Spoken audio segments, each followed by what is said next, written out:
Well, it's been just over a week since the world stopped to watch Harry and Meghan's wedding. But life isn't about to slow down for the newly crowned Duke and Duchess of Sussex. Yeah, they're still together, which is great. Here to give us all the juicy details is journalist Angela Mollard. Been following every step. Hi, Good morning. Happy Monday. Yes, we can't miss a beat here. There are rumours where the royal couple will go for their honeymoon. What about Australia? Oh, we'd love them to come here, wouldn't we? And look, it has been mooted along with virtually every other Commonwealth country on the globe. Look, Namibia is the hot favourite at the moment. Possibly a trip to the Seychelles at the same time. Hawaii's been mentioned. Look, we do know that they will be coming here at the end of the year for the Invictus Games, and there's been chat in the last couple of days that her Meghan Suits co-star Gabriel Macht, that he and his wife Jacinda Barrett, the Australian actress, they have a house up in Noosa, and they've apparently offered to loan it to them for a few days. So I'm not sure. Mates rates? Yeah. Look, I think it'd be your wedding present, wouldn't it? But I'm not sure Noosa would have the. It's a bit fishbowly, isn't it? Oh yeah, Noosa's lovely, but they wouldn't be able to move. Yeah. They need somewhere a little bit more secluded. Hawaii wouldn't work for the same reason. Yeah, Namibia I think deepest, darkest Africa with their own special tour guide and a tent, and a luxury tent, not one of those our nice sort tents. of tent. I'd be doing a yacht, a boat. Grandma's got it. Hasn't she got a great? Hard to secure the perimeter, Kylie. Yeah. Every time you're out on the back deck with your martini, and you're paparazzi everywhere. They just get out on the ocean with you. All right. Okay. Thinking Namibia's good. The wedding reception. I'm hanging to learn more details about this after party. It's been pretty closely guarded, but there's lots and lots more information over the last couple of days. Okay, what have you got? My favourite is George Clooney saying to the guests he was sitting with on the table was, "Oh my gosh, these two actually like each other. They really love each other." Most of the weddings I go to are celebrities, and they don't really seem to like each other. And this is much more fun because of it. Look, lots of details. Meghan gave a speech, and we've learned quite a lot from it. That she actually wrote a poem for Harry, where she talked about how they first met and how it was love at first sight, and she talked about this being profound love for her. Apparently, no one in the tent had a dry eye after this. Wow. It was just so. It's unprecedented for royals' brides to speak at their wedding. But there was also lots of funny moments. James Corden, the actor, dressed up as Henry VIII. He'd said, he'd looked up what was the right royal clobber to wear, and that he'd come out as Henry VIII.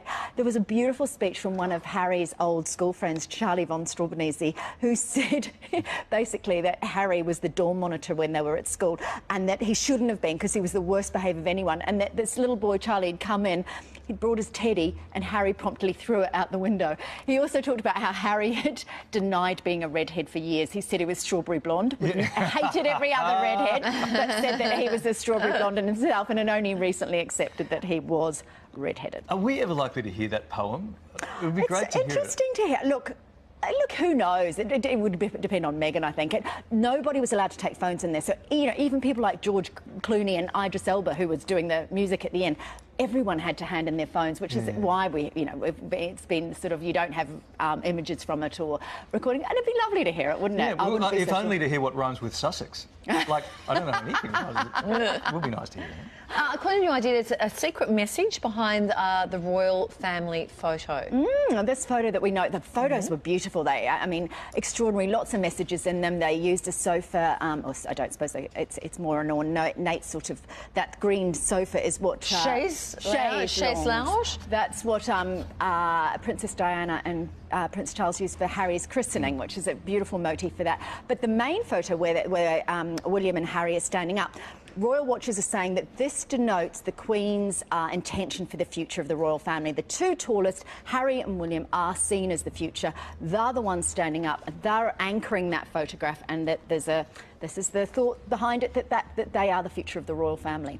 I think it's just a great shot. I love all the little kids. I'm sorry, you cannot read in...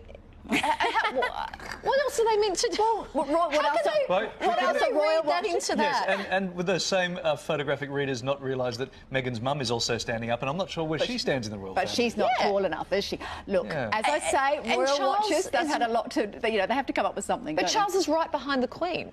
So that they were Exactly. in the most important position. I'm one just would assume. reporting Please. it, Kylie. I'm not saying I believe Please it. don't make this any more complex than it already is. Did you love the picture of them on the steps, though, and the story behind that? Oh. So Yes, the black and yes, white I photo, did. they were apparently just going in, and Alex Lubomirski, the Polish Right. prince that took the photographs, he said they were just going in, they were absolutely exhausted, the sun was going down, and he said, oh, just try sitting here, and they both sort of sat down, they sort of slumped, they were exhausted, and he said it was, you know, that beautiful black and white photograph that we saw on the steps. Is there a point where you're saying, I'm not sitting on the ground in my 200 She million... seemed to like sitting on She was the on ground. the step, Yeah, so it she was was on the concrete. And I'm sure they So had dry cleaners. she wasn't going to get a grass stain on the... Yeah. Now, a close friend of Meghan Markle says he feels weird about this new royal status, right? Yes, well, for lots of ordinary people, this would be, you know, she's had all these friends through her celebrity life. And as we know, in you know, television and theatre and things, it's all very casual. This guy, Daniel Martin, did her makeup. He's saying to her, what shall I call you now? You know, do I need to bow? And she apparently just said to him, no, you just have to keep calling me Meg. Obviously, in public, that wouldn't be the case, but behind scenes, she's just sort of relaying. And he actually said that she was the least nervous of everyone on the day, that everyone else in the wedding party and sort of her friends and that was sort of quite hyper, but that she was just had this air of calm about it, which is lovely.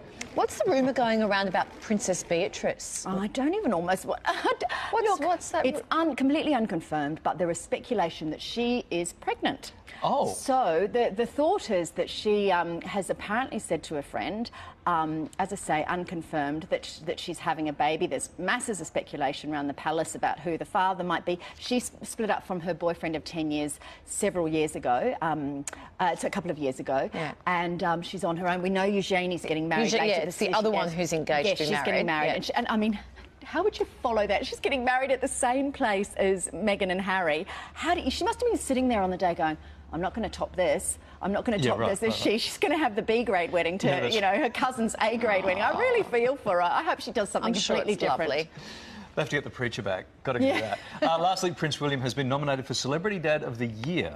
So unfair. Who's his competition? It is a bit. He shouldn't be Celebrity Dad of the Year. He's got enough medals and titles already. Exactly, and staff. Look, he has been nominated. Look, the British press do this, or I don't know who set this competition up, but it happens all the time, as if, you know, just by taking your kid to the park, you get nominated for these things. But he's got fairly stiff competition. Liam Payne from former One Direction, and there's a couple of dads in there, Rio Ferdinand, the footballer, and another Sky News presenter who both lost their wives. So if William wins it, I'd be pretty surprised. I mean, just having a third baby is not grounds for being Dad of the Year, I don't think, particularly with staff. Although, you know, obviously he does crouch down and actually speak to his kids sometimes. So For the shots.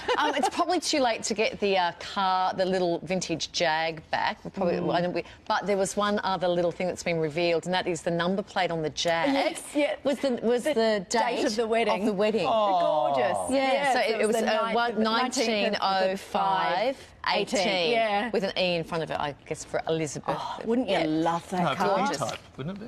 Oh, yes, probably. Or for Eric, the cleaner. The guy I that thought it cleans. might be Elizabeth. But yes. Look, it probably is. There's a very good chance you know more about this than me, Kylie. It's just a little bit. It's cute. She knows more about it than any of us. I didn't pick that up on the day though, Oh, did no, you? I did see that on the day. Oh, yeah, I didn't see that on the day. I read it. But you picked the best photo of the lot. Remember you put on Instagram that photo where they look down? Above, It's still my favourite photo of the whole wedding. It was obviously taken from a bridge, looked down and their bodies were sort of a heart-shaped. Gorgeous picture. Oh, beautiful. Thank you. We'll show you later, Larry.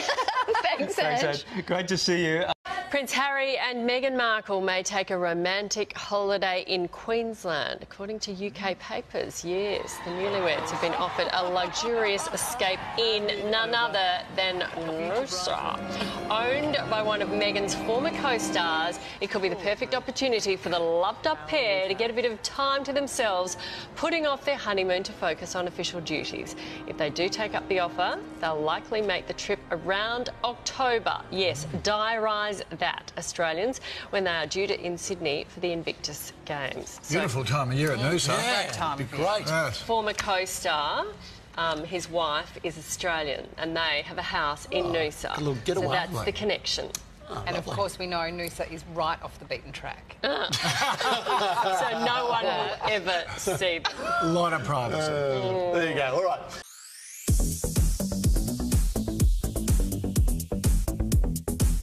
One week into married life and it looks like Meghan is being given a thorough royal over. at a Buckingham Palace garden party to celebrate Prince Charles' 70th birthday year, because that's how the royals roll. She appeared without a hair out of place and was even wearing, gasp, tights. For the next 6 months, the new Duchess of Sussex will be taught the ropes by palace advisor Samantha Cohen, who is at the royal wedding. And as another part of the royal welcome package, she's been given her own coat of arms, which were unveiled earlier this week. The Royal College of Arms design shows a blue background of the shield, which represents the Pacific Ocean off the California coast, while the 2 golden rays across the shield are symbolic of the sunshine of Meghan's home state. The 3 quills represent communication and the power of words.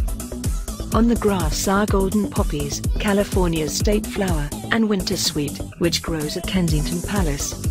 As is customary, both husband and wife are represented. Harry, being royal, is the lion wearing a crown, and Meghan is the songbird. It's the songbird which people have picked up on. Specifically, the fact that the poor bird looks as if it's choking on the crown around its neck. Royal fans on Twitter have been questioning what this means. That bird looks distressed. Why is the crown around its neck? While lovely, it does rather appear that the songbird is being strangled by the crown. We will hope that is not what was intended, and only my own non-understanding of all the nuances which make up the design of a coat of arms. Why is the crown around the dove's neck? Even for an American like me, the symbolism isn't a positive one. Happily, there is a simple explanation, and it's not a heavy-handed piece of symbolism. The songbird isn't being strangled by the crown.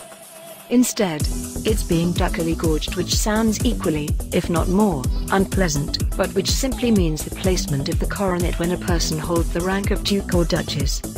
It was present on Princess Diana's coat of arms and is on the Duchess of Cambridge's. Basically, when a person is royal by birth, a crown is depicted on their head, whereas when a person is royal by marriage, the crown is portrayed on the neck.